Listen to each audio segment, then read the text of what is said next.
Doutor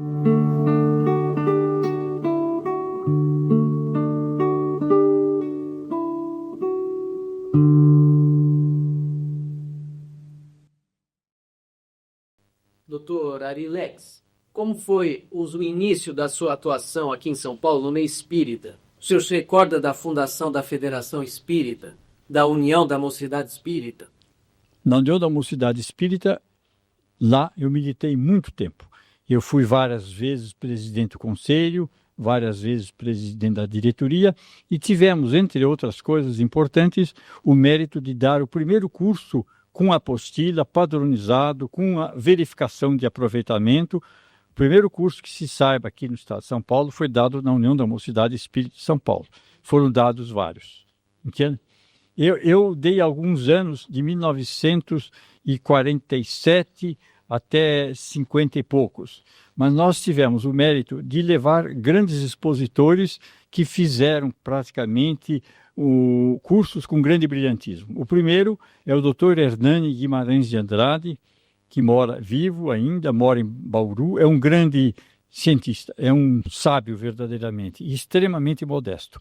Ele, para os moços, ele deu um curso que foi o germe do livro dele, A Teoria Corpuscular do Espírito. Ele deu vários cursos lá, também Vinícius deu alguns cursos, Emílio Manso Vieira também, outros evangelizadores também deram cursos lá. Doutor, que foi orador da federação, me falhou o nome agora, ele era também deputado federal, deu curso de História da Filosofia, do qual resultou também um livro dele. Então nós demos cursos de bom nível nos aspectos científico, filosófico e evangélico. Então, na União da Mocidade. Então eu participei, mas eu não usava ainda da tribuna em público, só passei a frequentar a federação, usar a tribuna na federação em 1943, quando comecei muito timidamente a usar a tribuna na federação e simultaneamente em algumas cidades do interior onde mantinha relações de amizade. Em 43 eu comecei, portanto, na federação. Agora, o senhor esteve presente na fundação da Federação Espírita? Foi em 1936 e eu ainda não militava, como digo, que a União da Mocidade fundou-se em 37. Eu estive presente realmente, assisti à solenidade, que foi interessantíssimo, como no livro eu refiro, a fusão de 3 entidades até então existentes. Foi uma solenidade em que falaram oradores famosos, inclusive Lameira de Andrade, que era o maior orador conhecido em São Paulo, e outros oradores menos famosos, em 36. E me lembro também de uma curiosidade, que esta Nancy Puma, grande trabalhadora com a obra feita, ela declamava.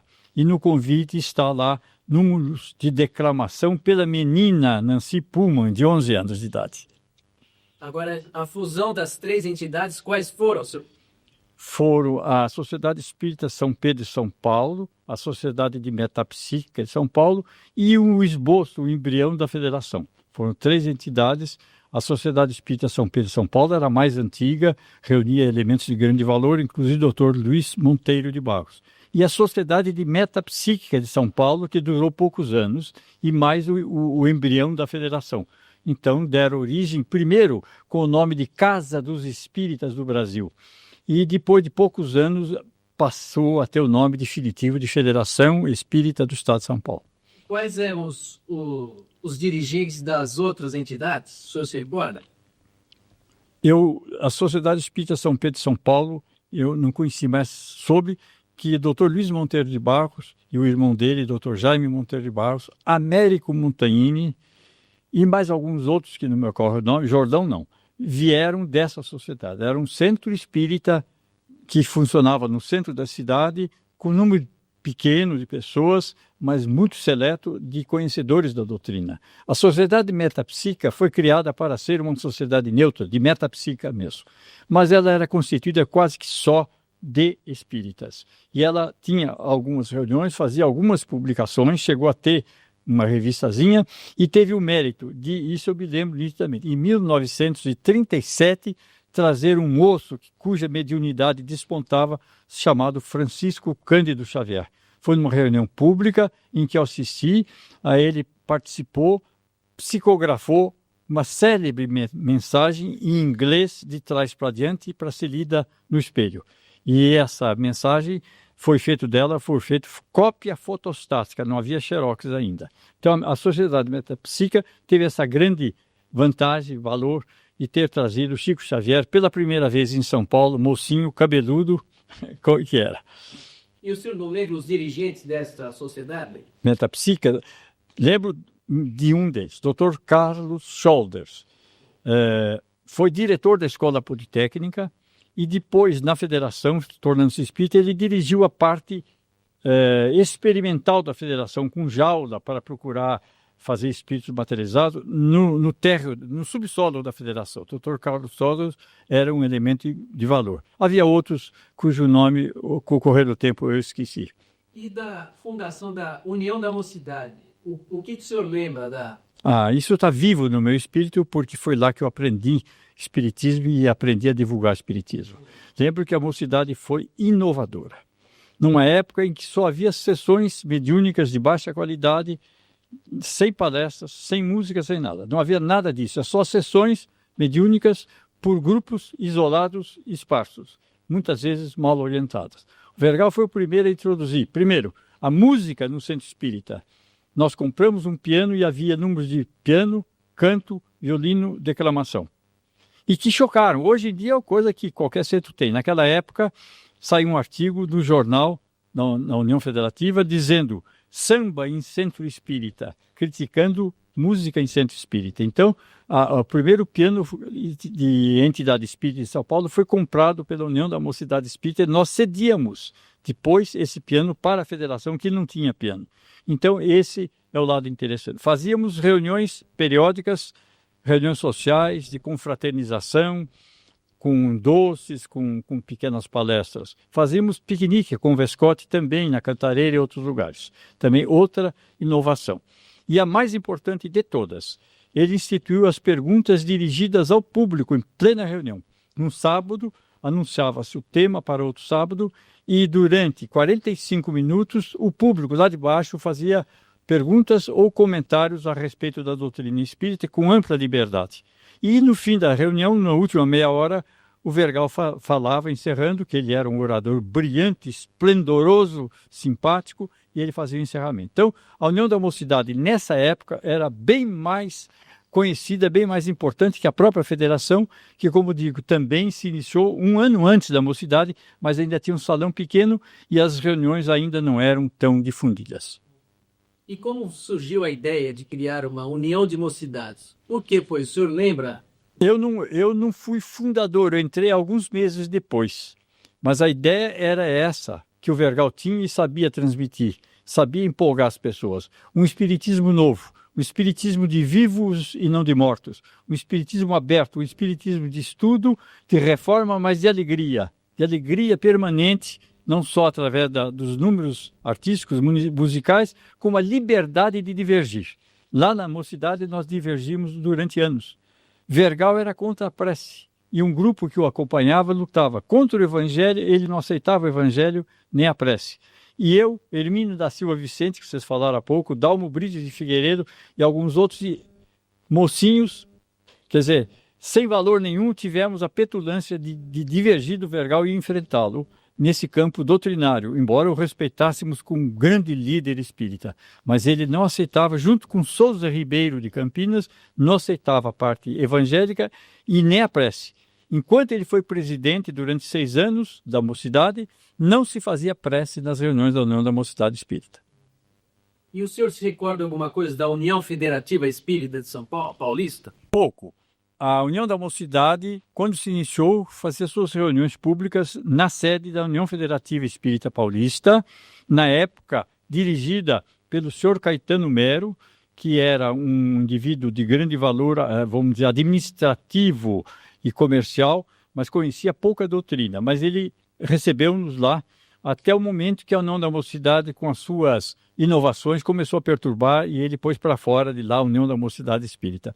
Caetano Mero era um indivíduo carismático, um verdadeiro ditador dentro dessa entidade que existe nominalmente no papel até hoje. E o senhor Conheceu nessa época a Sinagoga Espírita? Conheci. Dirigida pelo português Antônio Trindade, um realizador de grande valor, instituiu pela primeira vez no Brasil a sopa dos pobres, lá no Brás, lá ao lado do rio Tamandateí, e depois na Casimiro de Abreu, na sede construída, a sopa dos pobres. Eu tomei conhecimento, como disse, só em 40, mas a sopa dos pobres, segundo relatos, datou de época anterior a 1920. Ele era um indivíduo idealista, mas ele era muito místico, carismático, ele era extremamente venerado pelos seus companheiros e assumia uma atitude às vezes meio fantasiosa, como inclusive expressou na construção da fachada da sinagoga da Rua Casimiro de Abreu. Quer dizer que a União da Mocidade começou a funcionar na União Federativa? Começou a funcionar na União Federativa. E depois? Depois nós passamos um tempo na sede da Rua Espírita, na sede do Grupo Espírita que dirigiu o Asilo Batuíra, de Poá. Nós lá ficamos um tempo, depois compramos uma sede na Rua dos Carmelitas, onde se reuniam onde havia as reuniões administrativas e as reuniões de estudo limitadas a 30 pessoas, sendo que as reuniões públicas, que eram na época às terças-feiras, se faziam no Salão Bezerra de Menezes da Federação. A Federação nos recebeu de braços abertos nessa época. E sobre o espiritismo no rádio, o senhor se lembra alguma coisa? Inicialmente teve um programa, depois veio a Rádio Piratininga. Exato. Havia uma hora espírita na Rádio Educadora Espírita, a Rádio Educadora de São Paulo, a primeira rádio. Isso foi, não sei direito o ano, foi anterior a 40, deve ter sido em torno de 36, 37, mais ou menos, mas de pouca expressão. Depois um grupo idealista, valoroso, se reuniu e levou avante a tarefa de criar, e foi fundada a Rádio Piratininga. Rádio Piratininga começou com grande importância, com a torre de radiação lá no Brooklyn, em zona escura ainda, deserta naquela época. Lá havia as irradiações, os programas eram irradiados lá, tinha que a gente ir lá. E o escritório central era aqui em São Paulo, na esquina da Avenida São João, ali num prédio onde nós nos reuníamos frequentemente durante o dia. O programa que o senhor citou da década de 30, quem eram os dirigentes dessa iniciativa? Não me lembro, absolutamente. Eu comecei a despertar para a doutrina em 37, quando fui para Londres. Antes de 37, eu nem estudava doutrina, nem militava. Mas nessa época, 37, já existia o programa? Programa radiofônico? Sim, foi nessa época que houve um programa no Rio e outro aqui. Ah, é? Mas simultaneamente? Não sei, não me lembro bem. Foi nessa fase. Agora, eu não acompanhei como de perto. Nessa época eu era estudante e na faculdade de medicina mais dura do Brasil, a gente estudava 24 horas por dia. Então, mesmo reuniões, eu só ia uma vez por semana e olhe lá. No Rio de Janeiro, o senhor lembra quem estava à frente? Se era Henrique Andrade? E Aquino, um senhor Geraldo de Aquino. O senhor lembra desses nomes? Desse nome eu lembro, não os conheci pessoalmente. Ah, sim. E na década de 40, 50, parece que teve um movimento contrário ao espiritismo dirigido por um grupo de jornalistas católicos. O senhor lembra disso? Lembro perfeitamente. Na década de... Foi 40 e pouco, fim da década de 40, 48, 50, mas houve um recrudescimento da luta contra o espiritismo. Os médicos psiquiatras, meus colegas, sempre consideraram o espiritismo fábrica de loucos e diziam mesmo que a causa maior de loucura era o movimento espírita, era a sessão espírita. Então, fizeram uma campanha terrível, uma semana anti-espírita, em que vieram vários intelectuais, médicos e programadores, advogados de várias partes do Brasil. Essa semana chefiada praticamente por um psiquiatra carioca, Henrique Roxo, que ele detestava o espiritismo. Então houve essa semana que mobilizou o clero e os materialistas contra o espiritismo. Uma série de palestras divulgadas amplamente, não havia televisão, pelos jornais. Mas tinha um professor seu também, né? Pacheco e Silva também patrocinou, embora não fosse, vamos dizer, de atuação permanente, ele também não gostava do espiritismo e fez uma das palestras. Mas não foi propriamente um organizador, porque ele não se dava a esse tipo de trabalho. Mas ele era também com o espiritismo e fez uma das palestras. O senhor se recorda sobre a fundação da Associação Médico Espírita? Como aconteceu? Lembro perfeitamente. Dr. Luiz Monteiro de Barros e alguns outros médicos sempre sonhavam ter uma associação de médicos espíritas. Isso desde fim de 50, começo de 60.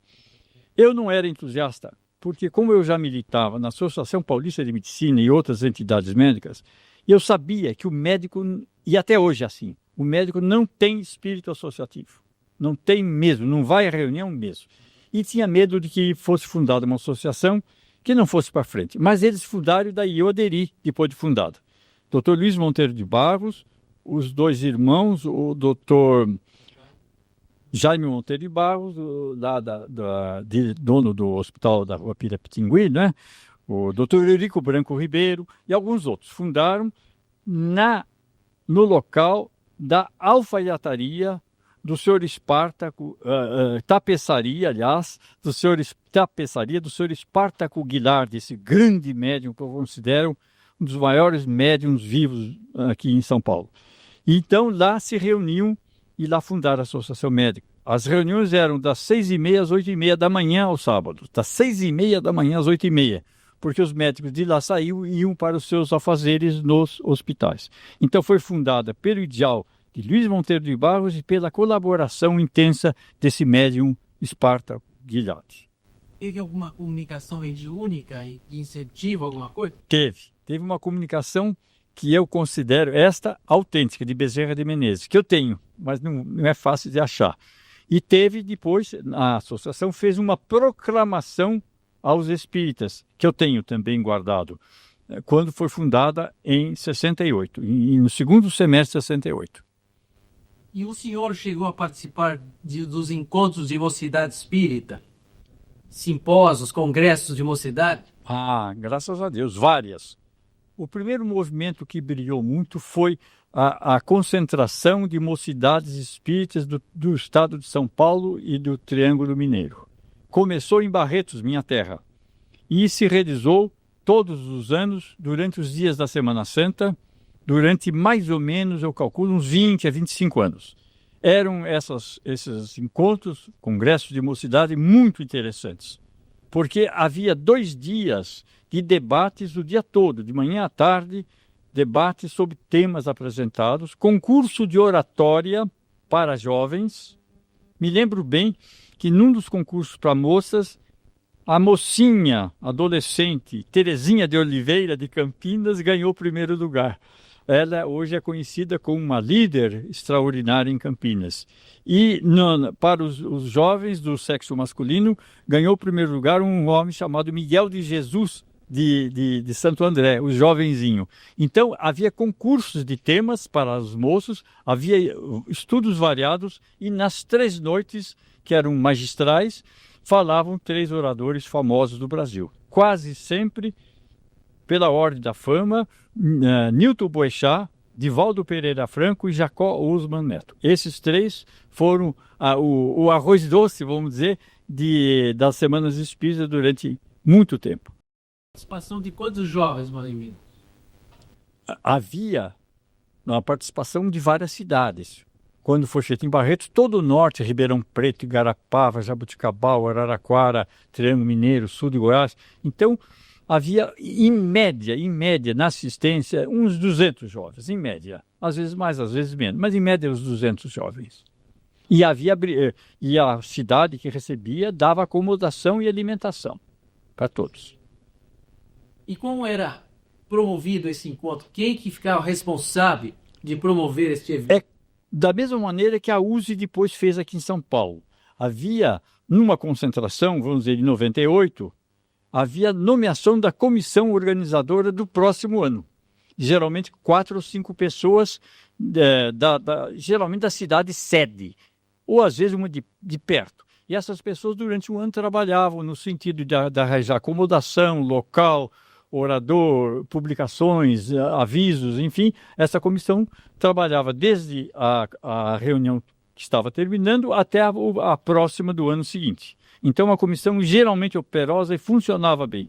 E havia uns adultos que ajudavam. E o brilhante que ajudava era o Dr. Wilson Ferreira de Mello, de Barretos. O senhor poderia citar alguns nomes de espíritas conhecidos da cidade de Barretos que o senhor está se referindo hoje? Eu faço a biografia deles nesse nosso livrinho. Vamos começar pelos mais salientes. Nós temos o Dr. Wilson Ferreira de Mello, que propagou o espiritismo médico, propagou o espiritismo a vida toda, com cursos escritos. Nós temos ainda Altivo Ferreira, que é vivo ainda, que hoje é vice-presidente da Federação Espírita Brasileira. Brilhante, economista, advogado, foi assistente do ministro da Fazenda no tempo do João Goulart. Altivo Ferreira Barretense também. Apolo Oliva Filho, que é vivo também, está em São Carlos, foi secretário-geral da USE muitos anos, secretário-geral da Federação muitos anos também, e escreve muito bem, e sua esposa participa intensamente, Neide Gandolfo Oliva. Apolo Oliva Filho. Nós temos o Eliseu Rigonati, também barretense, doutor, aquele que criou asilo lá em Itaquera, esqueço o nome dele agora, que também era um pregador evangélico. E eu também participei muito intensamente. Além disso, temos o Djalma de Deus Silva, que foi presidente de Congresso de Mocidade, voltou para Barretos no fim da vida e teve um câncer de pescoço e acabou desencarnando há uns 20 anos atrás. Então, esses cujos nomes me ocorrem. E existe um que ainda milita dessa turma inicial, que é Milton Ferreira, que foi prefeito de Barretos há 4 anos atrás, que milita ainda agora, como adulto, é lógico, no Centro Espírita 25 de dezembro de Barretos. E Stigl era barretense? Não, Stigl era de Santa Bárbara, perto de Piracicaba. A família Stigl, numerosa, que ainda pertence e milita muito intensamente. Ainda estive sábado hospedado na casa da Deise Stigl, em Ribeirão Preto, que é a caçula dos irmãos. Deise Stigl é militante intenso e seu marido chama-se Denizar Stigl. E o pai dela também chamava Denizar Stigl. Tem curiosidades, o patrono da família Stigl, ele morava em Santa Bárbara, era espírita, intensamente espírita, não era homem de muitas posses, mas adorava o Vinícius, que pregava já nessa época em Piracicaba, às segundas-feiras, no Centro Espírita de Piracicaba. Esse Stigl, o patrono da família, ele não havia ônibus naquela época para Piracicaba, trem havia 2 por dia, então ele ia de Santa Bárbara a Piracicaba 20 quilômetros, num burrinho que ele tinha, me lembro até o nome, chamava Ferrugem. Ele ia no burrinho Ferrugem de Santa Bárbara a Piracicaba, amarrava o burrinho no poste na frente do Centro Espírita, assistia a palestra do Vinícius às 10 horas da noite e voltava por uma estrada escura até Santa Bárbara. Então esse foi o patrono. E os filhos dele, o Denizar, ajudou intensamente a Casa Transitória. Ele, como é um industrial rico e muito relacionado, naquela época com político, ele conseguiu a drenagem lá do terreno da Casa Transitória, conseguiu esgoto e a luz elétrica para a Casa Transitória. Ninguém sabe disso, mas ele militou. Esse é o filho mais velho. E todos os outros militam intensa, mas são de Santa Bárbara do Oeste. Santa Bárbara. Agora, na Federação Espírita, o senhor se recorda assim, alguma coisa com relação a polêmicas de orientalismo, de passes? Alguma referência? Bom, isso não dá nem para resumir. Eu vibrei intensamente na Federação, que é uma casa que eu estimo do profundo do coração. Nós tivemos, em primeiro lugar, a primeira luta intensa foi exatamente com o orientalismo, que começou a avassalar a Federação, levado pelo grande trabalhador, extraordinário homem, que é o comandante Edgar Armon, que tinha enormes qualidades, o homem que veio no momento certo para organizar a Federação. Mas ele era mais orientalista do que espírita. Então, um grupo, Luiz Monteiro de Barros, Jordão, Emílio Mansuveira, Paulo Oliva Filho e Arilex, nós nos opunhamos às ideias orientalistas dele, embora o estimássemos, o adorássemos mesmo. Mas nós nos opunhamos e lutamos intensamente contra as ideias orientalistas e algumas coisas que ficaram até hoje. Ele introduziu o passe padronizado, que representa uma briga na federação de 40 anos. Eu, por exemplo, esses todos que eu citei, nós somos contra o passe padronizado, nós somos pelo passe em posição de mão. E então foi um dos aspectos em que nós divergimos. E outro aspecto seriam terminologias orientais usadas pelo comandante. Então é uma luta teórica, não de pessoas, tanto que o comandante manteve uma amizade para comigo muito grande, uma consideração que eu até nem merecia. Foi uma luta de pontos de vista de uma forma muito elegante. No fim da vida, eu tenho uma carta que dei a vocês agora há pouco, do Armand para mim, aceitando várias das minhas objeções e mandando os editores que sucederam ao Batista Lino que alterassem o livro dele aceitando as minhas críticas, mas continua saindo até hoje pela Aliança o mesmo livro, Passe Redações, com os mesmos erros que o próprio autor, comandante Armand, de uma maneira humilde e elegante, aceitou as correções feitas por nós. Essa foi uma luta. Depois houve outras de outro aspecto que não vem a pelo, que aí com aspectos, vamos dizer, de luta pessoal, que houve e que há em toda parte. Mas isso nem convém ser focalizado. E, doutor Arilés, quando foi que o senhor se casou? Casei-me E os filhos? em 6 de setembro de 1945. Foi 45, né, Cássia? Ou 46? 27. Tá vendo? Minha mulher, 27 de setembro de 45. Casei com a minha esposa, que aqui está presente, católica, mas apesar disso eu não casei no religioso. E ela que está aqui presente, eu fiz uma traição com ela. Antes de ficar noivo, eu disse que não casaria no religioso e não batizaria filhos. Isso era categórico. E no fim ela era muito liberal, o pai dela ele era mais liberal ainda, frequentava o círculo esotérico, então casamos só no civil, na minha casa. E para padrinho do civil eu convidei Vinícius Pedro de Camargo, e que fez uma palestra espetacular, sem falar uma vez a palavra, é verdade ou não? Sem falar uma vez a palavra espiritismo, uma palestra que empolgou aos presentes, quase todos católicos. A família dela era toda de católicos e a minha também. Fora meu pai e minha mãe, o resto eram católicos. Então Vinícius foi o meu padrinho do civil e fez uma palestra, naquele tempo não se gravava, lamentavelmente, que empolgou aos católicos presentes. Então, veja bem, eu fui teimoso. Tive 3 filhos, 3 homens, 2 engenheiros e o caçula médico, que já me deram 6 netos. A neta mais velha está com 24 anos, formou-se em pedagogia, então fui sempre muito feliz com eles. Agora uma coisa, nenhum dos 3 dá militância como eu gostaria. 2 são espíritas, um não é. Tem o direito de ser. Espiritismo é essa democracia que nós conhecemos. Não temos o direito de impor religião nem aos próprios filhos, como eu nunca fiz. Então eles têm o direito de escolher e escolhem como lhes aprouver. Não tem o direito de impor. Eles são excelentes em todos os aspectos, mas a gente sempre gostaria. Mas eles não são xerox meu. Gostaria que eles dessem militância, mas nenhum dos 3 dá. Qual o nome deles? Mais velho, Sérgio. Segundo, Lineu. Terceiro, Roberto. E o seu trabalho aqui? O senhor trabalhou no Hospital das Clínicas. Como foi o seu roteiro de trabalho profissional aqui em São Paulo? Logo que me formei, comecei a trabalhar formei na Faculdade de Medicina da USP, Faculdade de Medicina de Pinheiros, assim chamada. Na época, quando eu entrei, era a única faculdade de medicina do estado de São Paulo. Hoje são 19, infelizmente, porque algumas de baixa qualidade. Formei em 1939.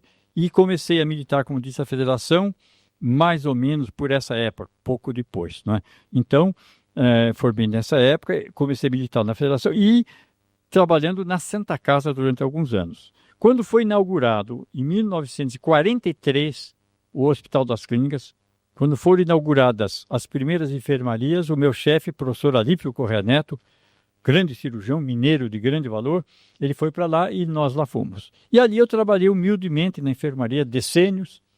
Afinal de contas, eu fui nomeado médico assistente. Depois dali eu fui diretor do centro cirúrgico, depois eu fui diretor do prédio dos ambulatórios, com 18 clínicas funcionando, aquele prédio amarelo na esquina da Rebouças, durante 3 anos, e finalmente, durante os últimos 3 anos da minha carreira, eu fui diretor executivo do Hospital Central, do Hospital das Clínicas. chefiando apenas 1.300 médicos. E lá me aposentei em outubro de 85. Aposentei-me do hospital em outubro de 85. Com 40 e poucos anos de hospital. E o senhor conheceu, teve contato com o Carlos Ibaçaí? Pessoalmente, uma vez apenas. Quando ele veio aqui, fazia palestras às vezes, quando ele veio fazer uma palestra na Sinagoga Espírita Nova Jerusalém. Foi então que eu conheci pessoalmente, mas não cheguei a conversar com ele, porque não dava, porque ele estava cercado por aqueles militantes antigos de muito maior valor, e eu era, nessa época, o terceiro ou quarto time, então não tinha nem coragem de me dirigir a ele. E o Deolindo Amorim? Deolindo Amorim, esse sim, foi íntimo meu, companheiro inseparável. Falei lá numa inauguração de curso, a convite dele. Fui hóspede de Deolindo Amorim e depois ele foi meu hóspede, deu o prazer de ser meu hóspede aqui em São Paulo. Até uma das cartas que eu tenho aqui, que lhe emprestei, é a respeito dessa nossa convivência. Convivi, nós nos correspondíamos e eu admirava-o extremamente. Um baiano de grande valor, sociólogo, conhecia várias matérias, expositor de grande valor, escritor. Para mim, faz parte dos 3 maiores escritores que o Brasil já teve em todos os tempos. E quais são os outros 2? Os outros 2 eu colocaria Carlos Ibaçaí, outro baiano, e Herculano Pires. Herculano Pires. Há uma série outra de gente de grande valor, mas alguns têm valor mesmo, outros não. Luiz Monteiro de Barros era um grande pregador de evangelho, muito boas aulas, mas não era um orador no sentido da palavra. Melhor que ele, um desconhecido que fazem questão de desconhecer, é o grande mineiro também, Emílio Manso Vieira, que foi do Conselho da Federação, foi secretário da Federação, foi vereador em São Paulo, e tem 2 livrinhos muito modestos que são verdadeiras pérolas, que é Manual do Dirigente de Sessões e Prática de Sessões Espíritas. O primeiro junto com Godoy Paiva, outro elemento modesto de grande valor com quem eu aprendi muito. Então, Emílio Manso Vieira também era um grande orador, que eu poria quase nessa plana aí. Agora, 2 perguntas sobre o médio Divaldo Franco. Quando foi que o senhor conheceu o médio Divaldo? Foi nesses encontros de mocidade? Exatamente, nesses encontros de mocidades espíritas, ele já era brilhante, um orador primoroso, mas eu não quero alongar porque eu faço graves restrições a certas coisas do Divaldo. Então, eu, a começar, quero declarar para vocês entenderem que há 10 anos eu me recuso a assistir palestra do Divaldo. Há 10 anos não assisto. Então, não vou dizer por quê, mas eu acho que, apesar de ser um orador espetacular, há aspectos com os quais eu não concordo. Mas o senhor reconhece nele uma importância para a divulgação do espiritismo no Brasil e no exterior? Sem dúvida nenhuma. Embora transmita uma imagem assim fisiológica, mímica, com a qual eu não concordo também, e que tem feito imitadores aí por aí afora. Existe um famoso agora, que eu não vou citar o nome, que é um fiel imitador, só que não consegue imitar, do Divaldo. Então, aquela mímica que ele faz e coisa e tal, dá um aspecto um pouco vibrante ou teatral, como queiram, é um aspecto negativo que está fazendo os seguidores, que querem encobrir o vazio das ideias pelo espetáculo dos gestos. Doutor Arilex, pela bondosa colaboração ao nosso trabalho. Muito obrigado.